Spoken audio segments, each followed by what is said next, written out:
오늘 우리에게 주시는 하나님의 말씀은 출애굽기 19장 1절에서 15절까지 말씀, 우리 한 절씩 교독하겠습니다. 출애굽기 19장 1절에서 15절까지 말씀입니다. 이스라엘 자손이 이집트 땅에서 나온 뒤 셋째 달 초하룻날, 바로 그날 그들은 시내 광야에 이르렀다. 그들은 르비딤을 떠나서 시내 광야에 이르러 광야에다 장막을 쳤다. 이스라엘이 그곳 산 아래에 장막을 친 다음에 모세가 산으로 올라가 하나님께로 가니 주님께서 산에서 그를 불러서 말씀하셨다. 너는 야곱 가문에게 이렇게 말하여라. 이스라엘 자손에게 이렇게 일러 주어라. 너희는 내가 이집트 사람에게 한 일을 보았고 또 어미 독수리가 그 날개로 새끼를 업어 나르듯이 내가 너희를 인도하여 나에게로 데려온 것도 보았다. 이제 너희가 정말로 나의 말을 듣고 내가 세워준 언약을 지키면 너희는 모든 민족 가운데서 나의 보물이 될 것이다. 온 세상이 다 나의 것이다. 그러므로 너희는 내가 선택한 백성이 되고 너희의 나라는 나를 섬기는 제사장 나라가 되고 너희는 거룩한 민족이 될 것이다. 너는 이 말을 이스라엘 자손에게 일러 주어라. 모세가 돌아와서 백성의 장로들을 불러 모으고 주님께서 자기에게 하신 이 모든 말씀을 그들에게 선포하였다. 모든 백성이 다 함께 주님께서 말씀하신 모든 것을 우리가 실천하겠습니다 하고 응답하였다. 모세는 백성이 한 말을 주님께 그대로 말씀드렸다. 주님께서 모세에게 말씀하셨다. 내가 짙은 구름 속에서 너에게 나타날 것이니 내가 이렇게 하는 까닭은 내가 너와 말하는 것을 백성이 듣고서 그들이 영원히 너를 믿게 하려는 것이다. 모세가 백성이 한 말을 주님께 다시 아뢰었을 때에 주님께서 모세에게 말씀하셨다. 너는 백성에게로 가서 오늘과 내일 이틀 동안 그들을 성결하게 하여라. 그들이 옷을 빨아 입고서 셋째 날을 맞이할 준비를 하게 하여라. 바로 이 셋째 날에 나 주가 온 백성이 보는 가운데서 시내 산에 내려가겠다. 그러므로 너는 산 주위로 경계선을 정하여 주고 백성이 접근하지 못하게 하고 백성에게는 산에 오르지도 말고 가까이 오지도 말라고 경고하여라. 산에 들어서면 누구든지 죽음을 면하지 못할 것이다. 그러한 사람은 아무도 손을 대지 말고 반드시 돌로 치거나 활을 쏘아서 죽여야 한다. 짐승이든지 사람이든지 아무도 살아남지 못할 것이라고 일러라. 그러나 사냥불 나팔 소리가 길게 울릴 때에는 백성이 산으로 올라오게 하여라. 모세는 산에서 백성에게로 내려갔다. 그는 백성을 성결하게 하고 백성은 자기들의 옷을 빨아 입었다. 같이 읽습니다. 그는 백성에게 셋째 날을 맞을 준비를 하고 남자들은 여자를 가까이 하지 말라고 당부하였다. 아멘.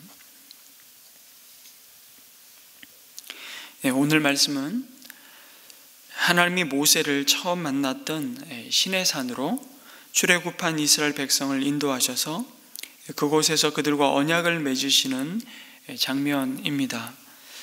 그런데 여러분, 이 시내산의 정확한 위치에 대해서 많은 성경학자들의 의견이 분분합니다만 그럼에도 분명한 것은 이스라엘 백성이 출애굽해서 하나님이 약속하신 이 목적지인 이 가나안 땅으로 가기 위해 2달 동안 그 험악한 여러 광야를 지나서 이 시내 광야에 장막을 쳤다는 것은 너무나 엉뚱하고 좀 이상해 보입니다. 왜냐하면 목적지와 방향이 완전히 반대거든요. 여기에는 하나님의 명백한 의도가 담겨 있음을 보게 됩니다. 이스라엘 백성은 무려 1년여의 시간을 바로 이 시내 광야에서 머물게 됩니다. 그리고 그들은 하나님의 약속에 대한 불신앙과 이 불순종으로 말미암아서 40년을 광야에서 뺑뺑이 돌지만 그러기 전에 이 시내 광야에서 꼼짝없이 근 1년여를 기다리게 하시는 이 하나님의 목적과 의도가 무엇인지를 알아야만 했습니다. 그것을 알기 위해서 우리가 던져야 할 중요한 질문이 하나 있는데요. 그것은 430년 노예 생활을 뒤로하고 새로운 삶을 시작한 이스라엘 백성에게 당장 필요한 것이 무엇이었을까라는 질문입니다. 어차피 그들이 가나안 땅을 들어가도 애굽보다 더 화려한 문명과 비옥한 옥토를 누리고 소유하리라는 기대는 접어야 했을 겁니다. 물론 가나안 땅은 젖과 꿀이 흐르는 땅, 하나님이 주시겠다고 약속하여 주신 땅 아닙니까? 분명히 맞습니다. 그런데요, 여러분 이걸 아셔야 합니다. 그 땅이 왜 젖과 꿀이 흐르는 땅일까요? 답은 명확합니다. 그 땅을 차지할 이스라엘이 하나님의 백성이고 하나님이 그들의 소유주가 되시기 때문입니다.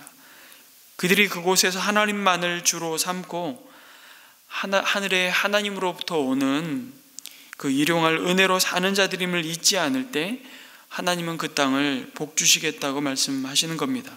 아니, 그 땅과 이미 그 땅의 주인 노릇하고 있는 모든 열방까지도 이스라엘로 말미암아 하나님께 돌아와 복받게 하시겠다고 약속하고 있는 겁니다. 이것이 바로 그들을 제사장 나라로 삼으시겠다는 의미입니다. 그래서 출애굽기에는 이 19장이 가장 중요한 장입니다. 이게 분수령이거든요. 그들을 불러내신 목적과 그 이스라엘 민족을 향해서 하나님이 가지고 계신 계획을, 아브라함으로부터 시작해서 약속하신 그 언약을 다시 확인하고 그들이 앞으로의 가나안 땅에서 하나님이 왕 되심을, 하나님의 대리 통치자로 그들을 부르신 그 목적을 다시 한번 주고 계시기 때문입니다. 지금 이스라엘에게 당장 필요한 것, 그들이 결코 잊지 말아야 될 것은 당장 무엇을 먹고 무엇을 입고 어디서 살지, 그 문제를 해결받는 것이 아니었습니다.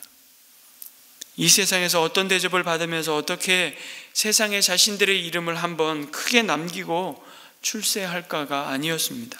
만약 그랬다면 하나님은 차라리 애굽 사람을 그 이집트에서 싹 정리하시고 이스라엘로 하여금 그 자리를 차지하게 하시는 것이 나았을지도 모릅니다. 뭐 한다고 피곤하게 수백만 명의 터전을 옮기시겠습니까? 터전을 옮기시면서까지 정말 하나님께서 하시고 싶은 말씀이 있었다는 겁니다. 그것은 이미 아브라함과 이삭과 야곱에게 하셨던 그 하나님의 약속을 확인하는 것이었습니다. 아브라함이 보았고 이삭이 보았고 야곱이 보았던, 그리고 430년 전에 요셉이 죽어가면서 자신의 해골을 반드시 가지고 다시 올라가야 할 그 땅을 바라보면서 유언으로 확인시켜 주었던 하나님과의 언약을 상기하는 것이었습니다. 그 내용이 뭡니까? 오늘 말씀 주고 계시죠. 나는 너의 하나님이요 너는 내 백성됨을 확인하는 것입니다. 이게 사실은요, 하나님이 천지 만물을 창조하시고 자신의 형상을 따라 사람을 지으시고 하나님이 다스리는 그 기쁨의 땅 에덴에 선악과를 두시면서 하신 약속이에요. 선악과를 바라보면서 그들이 늘 주목하여 바라보며 확인하는 내용이 바로 이것입니다. 나는 너의 하나님이요 너는 내 백성됨을 확인하고 그것이야말로 가장 복되고 행복한 삶이요 길임을 확인하는 것이죠. 그래야만 그들을 애굽에서 불러내신 하나님의 뜻과 목적이 그들을 통해서 이루어질 수 있음을 하나님은 아셨기 때문입니다. 그래서 여러분, 신의 산을 향한 길은요 돌아가는 길이 아니었습니다. 하루라도 빨리 가나안 땅에 들어가기 위해 조금이라도 지름길을 택해가는 것만이 앞서가는 것이 아니었습니다. 빨리 가면 뭐합니까? 방향이 틀리면, 목적이 분명하지 않으면 가나안 땅에 들어가서도 방황하고 헤매는 것입니다. 광야죠. 젖과 꿀이 흐르는 땅이 아니라. 광야에 있어도 하나님이 주신 부르심의 목적이 분명하면 그곳이 사실은 가나안입니다. 더욱 중요한 것은 그 가나안 땅에 왜 들어가야 하는지, 그 땅을 주시겠다고 약속하시는 하나님이 누구이신지, 그 은혜를 받은 내가 과연 누구인지 그들이 누구 때문에, 무엇 때문에 애굽을 나오게 되었는지를 명확하게 확인받지 않고서는 그들이 애굽에 사나 가나안에 사나 심지어 광야의 산들, 그들이 사는 형편과 환경이 달라진다고 해서 달라질 게 하나도 없다는 것입니다. 그 사실을 확인받는 자리가 바로 이 시내산입니다. 그래서 우리는 보통 이걸 시내산 언약, 모세와 함께 이스라엘 백성이 맺은 시내산 언약이라고 얘기하죠.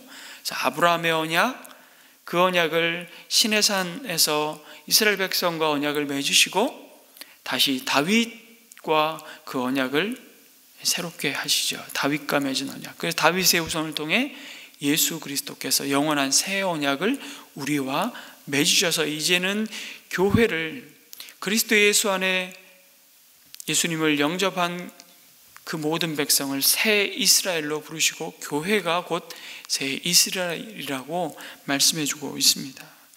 그런데 사실 모세가 이 하나님의 부르심을 받고요, 애굽으로 가기도 전에 이미 이 시내산에서 그 사실을 먼저 확인받았습니다.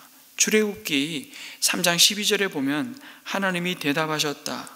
내가 너와 함께 있겠다. 내가 이 백성을 이집트에서 이끌어낸 다음에 너희가 이 산 위에서 하나님을 예배하게 될 때에 그것이 바로 내가 너를 보냈다는 징표가 될 것이다.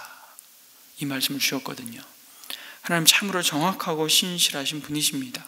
그 약속을 반드시 이루어 성취하시면서 너와 너희 백성의 삶을 내가 책임지겠다, 실수하지 않으시는 하나님을 마주대하게 하십니다. 그리고 이제 약속대로 하나님은 출애굽한 이스라엘 백성과 새로운 언약을 맺기 위해 그들을 시내산으로 부르셨던 겁니다.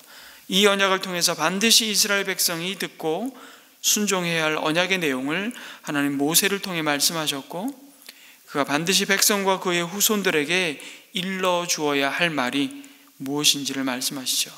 이스라엘 백성이 노예의 삶에서 도저히 상상할 수 없었던 새로운 삶의 목적과 사명으로 그들의 삶을 세우는 기초를 놓고 계십니다. 그런데 여러분, 온 세상의 주인이신 하나님께 온 세상과 바꿀 수 없는 유일한 존재로 부름이 받았다는 이 현실을요, 이스라엘 백성 스스로 자각하고 그들의 자존감을 회복하는 것은 결코 쉬운 일이 아니었습니다. 여러분, 계획 없이 살던 자들이었습니다. 노예가 무슨 계획이 있습니까? 자신과 자신의 자식들에게 어떤 희망이 있어서 살아왔던 자들이 아닙니다. 그야말로 본능을 따라 살아왔습니다. 주는 대로 먹고 하라는 대로 일하며 하루하루를 죽지 못해 마지 못해 삶을 연명해왔던 자들이었습니다. 그래서 그들의 삶이 다시 하나님의 거룩한 백성으로 세워지고 의미를 찾고 하나님이 부여해 주신 그 삶의 목적과 방향을 잃지 않게 될 때 하나님과 언약갱신이 절실히 필요했던 것입니다.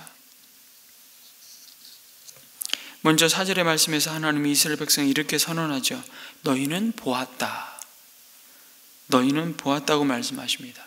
좀 더 정확하게 히브리 이 언어를 직역하자면 너희는 보았다입니다. 주어를 2번 쓰고 있습니다. 우리는 그렇게 말 안 하죠. 근데 히브리어는요, 이 동사를 쓰면 그 자체에 인칭 대명사가 이미 포함되어 있습니다. 그래서 주어를 다시 쓰지 않아요. 주어를 별도로, 인칭 주어를 너희는 이란 말을 우리말로 하면 다시 쓰지 않습니다. 동사를 쓰면 그것이 누가 말하고 말한 주체가 누구인지를, 화자가 누구인지를 이미 나타내고 있습니다. 근데 이건 주어를 2번 쓰고 있어요. 무슨 의미입니까? 뭔가를 보았는데 그 주체가 누구냐? 바로 너희들이라는 얘기를 강조하고 있는 겁니다. 이런 겁니다. 내가 누구에게 약속을 했습니다. 그런데 믿업지가 않으니까 거기에 내 인감도장 찍고 공증을 하는 겁니다. 반드시 너희가 보았다는 겁니다. 거부할 수 없고 변명할 수 없고 부인할 수 없는 확실한 사실을 확인시켜 주시는 겁니다. 도대체 뭘 보았다는 겁니까? 나 하나님의 애굽 사람들에게 행한 일을 너희들이 직접 주목해서 보았다는 겁니다. 10가지 재앙을 통해 강팍하고 교만하게 하나님을 대적하여 일어선 그 바로와 그 애굽 백성을 심판하시는 하나님의 손을 너희가 보았다는 겁니다. 어디 그뿐입니까? 홍해가 갈라지고 그 바다를 마른 땅으로 건넜습니다. 갑자기 광야에 들어선 이스라엘 백성에게 아말렉이 그들을 죽이겠다고 전쟁을 벌이지 않습니까? 이스라엘이 언제 군사훈련을 받았겠습니까? 참 기가 막히게 이깁니다. 모세가 손을 들면 이기고 손 내리면 밀리고 하는 그 전투를 통해서 그들이 승리하는 것을 보았습니다. 경험했습니다. 이거 우리가 용맹해서, 우리가 작전을 잘 세워서, 우리가 쪽수가 많아서, 우리가 타고나기를 싸움을 잘하게 태어나서 이겼습니까? 아닙니다. 우리에게서 그 어떤 원인도 근거도 찾지 말라는 겁니다. 그래서 하나님이 그들에게 묻습니다. 너희들이 이겼냐? 야, 좋겠다. 그래, 뿌듯하냐? 이스라엘이 대답합니다. 그럼요. 그래, 그 전쟁 해볼만 했냐? 그렇고 말고요. 진짜로 계속 질문을 했는데도 하나님 자꾸 물어보시면 무슨 뜻입니까? 대답했는데도 자꾸 물어보시면 야, 이놈아, 답이 틀렸다, 이 얘기입니다. 그럼 뭐라고 반응을 해야죠? 주님, 제가 한 게 아무것도 없습니다. 아니, 직접 나가서 피 터지게 싸웠잖아요. 그건 뭔데? 이러고 나오면 아직 하나님의 은혜가 어떻게 자신들의 삶 속에 속속들이 작동하고 있는지를 모르는 겁니다. 모세는 산에 올라가서 팔을 들고 여러분 쇼를 한 게 아닙니다. 하나님은 그것을 요구하시면서 다시 한번 이스라엘 백성에게 분명히 말씀하신 겁니다. 전쟁은 내게 속한 것이다. 너희들이 사는 것은 살아서 사는 게 아니다. 처음부터 끝까지 나의 은혜로 사는 자들임을 기억하라고 말씀하십니다. 그 사실을 어미 독수리가 그 날개로 새끼를 업어 나르듯이 내가 너희를 인도하여 나에게로 데려온 것을 너희들이 보았다는 말씀으로 확인하시는 겁니다. 하나님이 왜 자꾸 지나간 과거를 기억하라고 하시고 그가 베푼 은혜를 잊지 말라고 하시는 줄 아십니까? 바로 그것이 하나님을 사랑하는 마음에서 비롯된 진짜 순종으로 우리를 이끌기 때문입니다. 그것이 우리의 삶을 하나님 닮은 삶으로 변화시키기 때문입니다. 그럴 때 우리는 이미 약속된 하나님의 특별한 보물이라는 이 존귀함을 잃지 않을 것입니다. 여러분, 이스라엘 백성이 출애굽해서 이제 2달 광야를 지나오면서 불행 끝 행복 시작이었습니까? 아닙니다. 그들이 전무후무한 기적을 경험했지만 여전히 그들은 광야의 목마름과 배고픔을 경험했습니다. 거기다가 방금 말씀드린 아말렉과의 숨막히는 전쟁을 치루었습니다. 장렬한 태양 아래 불뱀이 득실거리는 이 광야에서 앞으로도 어떤 일이 벌어질지 그 두려움과 걱정이 왜 없었겠습니까? 그런데 하나님은 그래, 너희가 그때 죽을 맛이었지. 그때 진짜 애굽으로 돌아가고 싶었지. 그때 내가 너희에게 보낸 모세를 죽이고 싶었다는 것을 왜 내가 모르겠냐는 식으로 그들의 지나간 과거를 추억하고 잊지 않다는 사실을 기억하기를 원하셨습니다. 하나님은 여전히 그 기가 막힌 상황에서도 그들이 기억하기를 원하셨던 것은 그 모든 고난을 덮으시고 넘어가기에 충분한 은혜로 그들을 인도하셨음을 보고 기억하라고 촉구하십니다. 이 영적인 시각을 잃지 않고 하나님을 온전히 신뢰하고 우리가 확신할 때 그들은 참된 순종의 자리로 나아갈 수 있다는 것입니다. 뿐만 아니라 그 순종을 통해 하나님은 궁극적으로는 놀라운 약속을 주고 계신 거예요. 모든 민족이 하나님께 돌아오는 구원의 역사를 너희를 통해서 이루시겠다고 말씀하시는 겁니다. 그게 제사장 나라로의 부르심이죠. 성도 여러분, 오늘 이 말씀에서 하나님과의 관계가 결국 제대로 세워지지 않고서는 하나님을 사랑하는 그 마음에서 비롯된 제사장 나라의 부르심에 합당한 순종은 불가능합니다. 그래서 하나님은 너희가 보았던 그 은혜를 기억하라고 말씀하시고 나서야 비로소 5절에 이제 그러니 내가 그 은혜를 알고 나의 사랑을 맛보았음을 기억하면서 이제 너희가 정말로 나의 말을 듣고 내가 세워준 언약을 지키면 너희는 모든 민족 가운데서 나의 특별한 보물이 될 것이라고 약속하여 주시는 겁니다. 여러분, 이것은 분명히 조건문이지만 반신반의한 기대가 아닙니다. 얘들이 정말 내 말을 들을까? 이 백성이 정말 내가 세워준 언약을 지킬까? 안 지키면 할 수 없고 그냥 속는 셈 치고 배팅을 한번 해보지 뭐. 하나님이 지금 이스라엘 백성을 향해 이런 마음일까요? 천만의 말씀입니다. 하나님이 이렇게 말씀하시는 겁니다. 너희들은 정말로 내 말을 들을 것이다. 너희들은 진짜 내가 세운 언약에 순종할 것이다.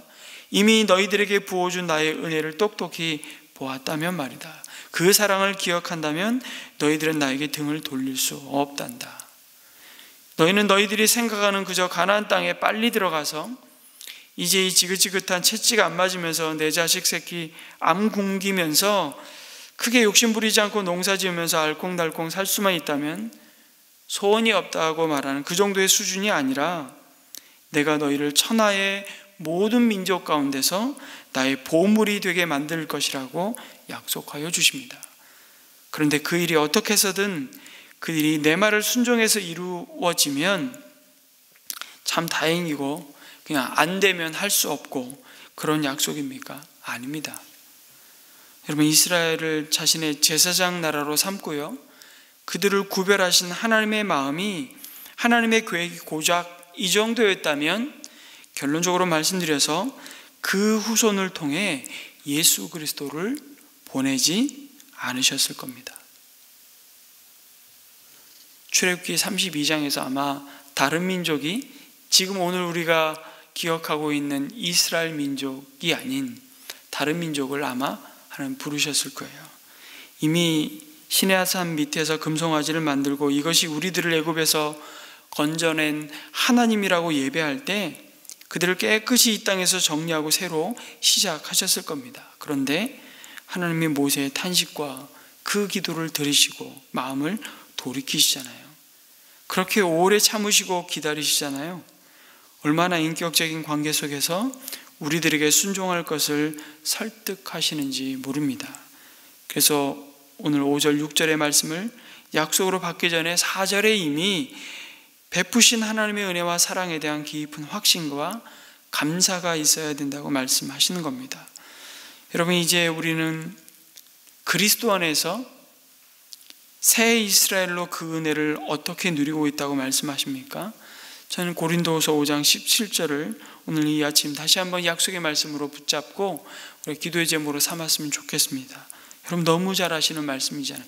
우리의 정체성에 대해서 우리가 보았고 그리스도 안에서 경험했던 그 은혜가 무엇인지, 그 은혜로 말미암아 우리에게 이루어진 놀라운 우리의 신분, 오늘 이스라엘 백성이 보물이라고 얘기했던 그 부르심에 대해서 고린도후서 5장 17절에 바울은 이렇게 말합니다.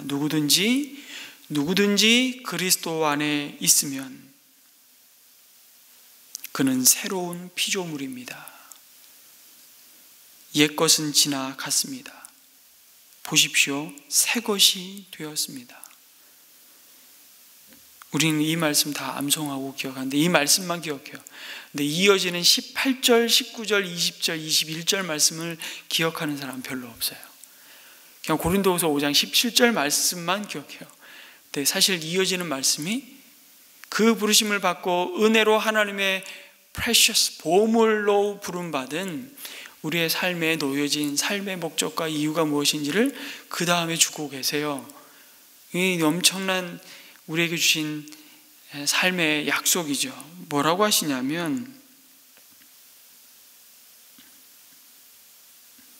이어서 주시는 말씀이 출애굽시켜서 하나님의 약속 은혜로 받은 백성들에게 그들을 불러내시고 선택한 목적을 말씀하시는 것과 동일한 말씀을 하시는데 이렇게 합니다. 이 모든 것은 하나님에게서 났습니다. 하나님께서는 그리스도를 내세우셔서 우리를 자기와 화해하게 하시고 또 우리에게 화해의 직분을 맡겨주셨습니다. 곧 하나님께서 사람들의 죄가를 따지지 않으시고 화해의 말씀을 우리에게 맡겨주심으로써 세상을 그리스도 안에서 자기와 화해하게 하신 것입니다. 그러므로 우리는 그리스도의 사절입니다. 그리스도의 대사라는 거죠. 하나님께서 우리를 시켜서 여러분에게 권고하십니다. 우리는 그리스도를 대리하여 간청합니다. 여러분은 하나님과 화해하십시오. 여러분, 세상과 하나님 사이를 화목해 하는 예수 그리스도의 대사로 부름받은 자들이라고 말씀하십니다. 사랑하는 성도 여러분, 오늘 하루의 삶을 나에게 먼저 베푸신 그 주님의 은혜와 사랑을 기억하며 감사하며 오늘 부르신 하나님과 내가 먼저 화목해 하시고 새로운 피조물로 새 사람 되게 하시고 이제는 세상과 하나님 사이에 또 화목해 하는 자로 하루하루를 정말 복되고 의미 있게 살아가는 존귀한 자로 우리를 부르셨음을 기억하면서 이 성탄을 우리가 맞이하면서 우리가 다시 붙잡고 확인해야 될 약속의 말씀이 바로 이것입니다. 주님이 오신 목적이 무엇인지, 그리고 그 주님을 나의 주요 구원자로 부인하거나 배척하거나 무시하지 않고 나의 주님으로 영접한 그 백성들이 그 새로운 언약 안에서 어떤 삶으로 이 땅에서 부름받았는지를 기억하는 그 절기가 바로 성탄절인 것이죠. 하나님과 세상 사이에 제사장 나라로 화목해 하십시오. 화해하십시오. 하나님과 화해하십시오. 그 하나님의 화해를 드러내고 선포하고 그 화해를 이룬 삶의 그 복됨과 영광을 드러내는 우리 자신 그 하나님과 친밀한 동행, 그것을 세상에 보여주고 드러내는 복의 통로로 오늘 하루하루의 삶이 주님께 드려지기를 기도했으면 좋겠습니다. 그것을 믿음으로 감당하는 저와 여러분, 우리의 가정이 되기를 소망하면서 함께 기도했으면 좋겠습니다. 오늘 가정을 위해서, 우리의 자녀 세대를 위해서, 특별히 주님의 몸된 교회인 또 은혜샘물교회가 이 사명 가운데 또 부르심에 하나님이 부르신 그 사명을 붙잡고 또 싱싱하게 믿음의 경주를 달려갈 뿐만 아니라 우리 2022년도 재직 임명을 지금 헌신자들을 받고 있습니다. 재직 임명을 통해서 봉사자들이 하나님이 기뻐하시는 이 화해의 직분을 잘 감당하는 헌신자들이 잘 세워질 수 있도록 여러분 기도해 주시기를 부탁드리고, 특별히 코로나 확진 판정을 받으시고 또 회복과 치유의 시간들을 보내고 있는 우리 성도의 가정들이 있습니다. 가정들 가운데 하나님 위로하여 주시고 정말 하나님께서 연약한 부분을 만져주시고 좋게 치료하여 주시도록 그래서 같이 기도해 주시기를 부탁드립니다. 함께 기도하시고 자유롭게 돌아가시도록 하겠습니다.